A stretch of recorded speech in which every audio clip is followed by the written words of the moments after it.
father was a coach, and I started coaching as a little guy, following him around, and then I started coaching hockey, baseball, golf, just about anything but basketball. I was a short little guy, but then I grew. So I've never played a basketball game in my life.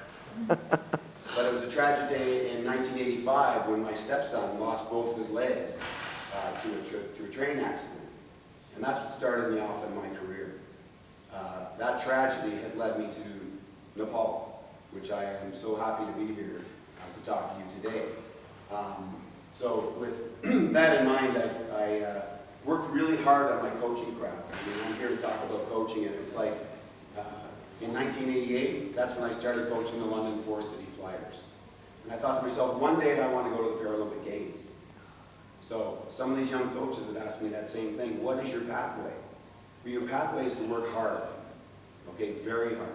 So I immersed myself in every wheelchair basketball book, whatever was out there, and I wanted to learn the sport. I was fortunate, not knowing basketball all that well, the London team actually taught me basketball. I taught them sport. I taught them sportsmanship. And along the way, I learned from them. I didn't tell them what to do. I asked them what they would like to do. Right. Where would they like to be in sport? Where would they like to be as a team? All I had to do was implement their plan and give them what they wanted. It wasn't what I wanted.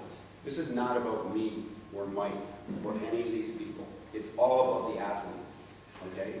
The sponsors, everybody else that's here, we're here for the athletes, and that's what we have to think of first and foremost. I've been so fortunate, I've been blessed to be all around the world and have coached some of the best players in the world. And that is what I love, is that communication to me is a huge part of sport. And that communication is in many different forms. It's speaking, of course, but it's listening as well. And we're teaching that this week. It's acknowledging what good pass, those types of things. It's also that body language. And the best body language that I'm getting right now this entire week is the smiles on the faces of these athletes. That is what drives me and Mike to do what we do. That's why we're here. Because without sport being fun, nobody's going to want to play. So that's what we're here to do, is to make it fun. We're working these athletes hard. Are you guys tired? Not yet. Oh my God. Tomorrow's practice. Are you tired, Paul? I'm a little tired. I'm a little tired too. But I'm not tired because your enthusiasm enthuses me. And that's Right. what it's all about. So yes, I started working hard, and in 1992 I was invited to a Paralympic training camp for Canada to choose the team for Barcelona. That's where I got my first taste of international basketball. So that was like, ooh, I got to learn from some of the best coaches in Canada. And in 1994, I was also on the team to pick the team, but I wasn't quite the coach. And then fortunately, for me, the assistant coach, his wife had a baby right in around the World Championships that were being hosted in Edmonton. So I got promoted to assistant coach, and that's where I got my first taste of international wheelchair basketball at the World Championships in 1994. And Canada won a bronze medal. And that's where we continued to work hard. We went to 96. The Paralympic Games in Atlanta was my first Paralympic Games. It's not all been success. We finished 5th in Atlanta, but that just gave us that taste of want to get better. All right, so that's what we did. In 1997, I was appointed the head coach of the junior Canadian national team, and we won gold in Toronto. And then in 1998, we had this amazing athlete named Patrick Anderson in our team. We were going to sweep the world. Well, we finished 3rd in the 98 World Championships. And then in 1999, basically we said as Canadians, I don't know how much you know about Canadians, but we say sorry a lot. We thought it was very nice people, and we're sorry about that. You know? So we finally said, we're not going to be sorry anymore. We're not going to be happy. In Canada, if you make a podium, that's great, you know. But we said, we want to be first. We want to really push ourselves to be number one. So we worked very, very hard at our craft.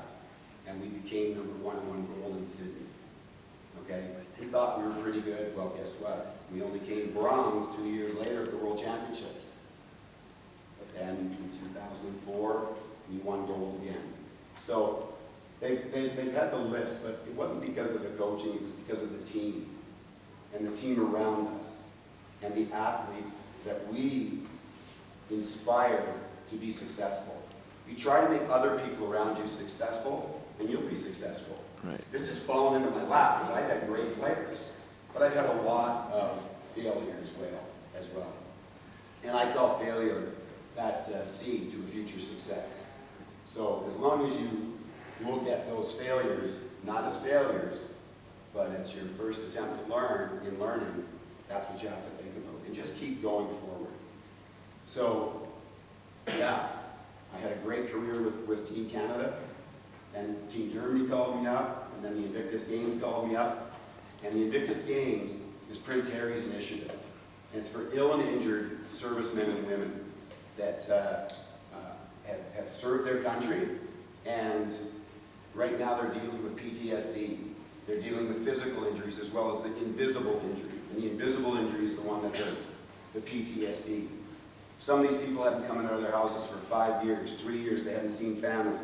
So the transformational power of sport is what the Invictus Games is all about. It's not about winning. It's about the start line, not the finish line. There is no finish line. It's about getting to that start line Right. and getting sport for life. And that's the most important thing. Because I thought when I started that serving Canada at a Paralympic Games was the highest place I could ever go. And I thought, wow, this is awesome. I get to serve Canada.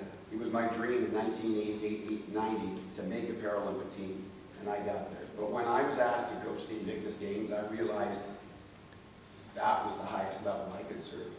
To serve those who have served Canada and the world, to allow me to travel the world safely. And you guys have known conflict in your country. In Canada, we have not. We're a peacekeeping nation. But just those people are still, Canada is a country of war. I didn't know that. I thought we were peacekeepers, but we're also a country at war. And we have a lot of soldiers lose their lives and lose their hearts. So that's why I coach. Coaching, I don't coach people with disabilities. I coach athletes Right. with abilities. All right? That's what I see first and foremost. Is that what we're coaching. The wheelchair, I don't even see the wheelchair. I see these faces. I see these hearts. That's what I see when I'm coaching athletes with a disability.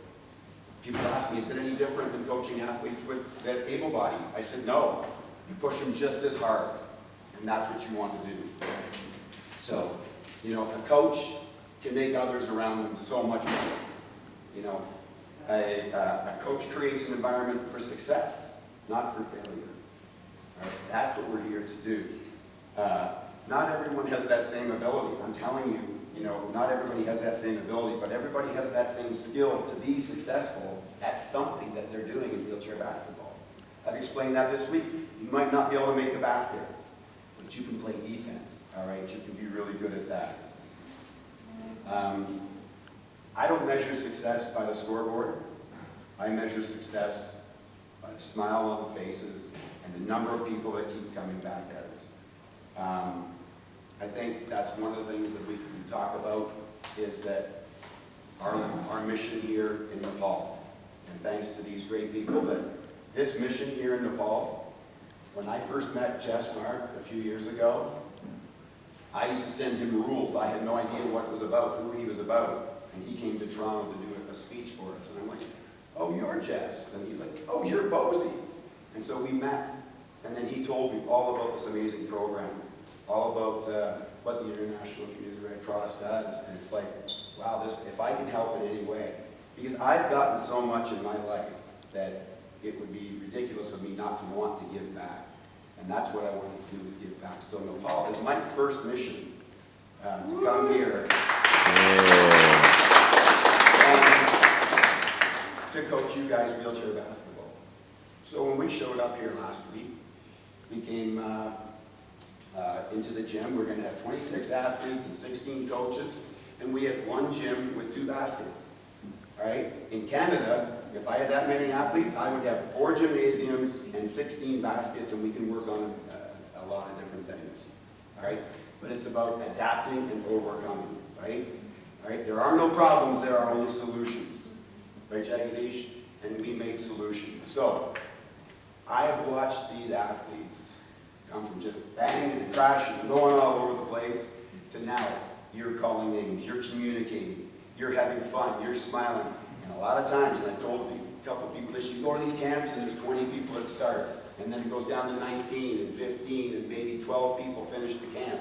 I think we got more athletes this week than what we had initially started, right? And that's a credit to you guys to want to keep learning, all right? And as long as you want to keep learning, as long as we make practice fun and we make it in an area that people want to come out and practice, that's what's going to happen. And I give the athletes and the coaches, these coaches that have been working with, you guys are part of the athlete coaches as well, so the coaches that are coaching other teams, they're in the chairs, you know, banging it up with everybody else, the coaching staffs. You've done just a tremendous job to help us, and we appreciate that so much. But the real applause goes to the athletes and to Nepal for bringing Mike and I here. We have enjoyed our week so much, but the biggest thing that we enjoy is looking at the smile on your faces. So thank you so much for having us here.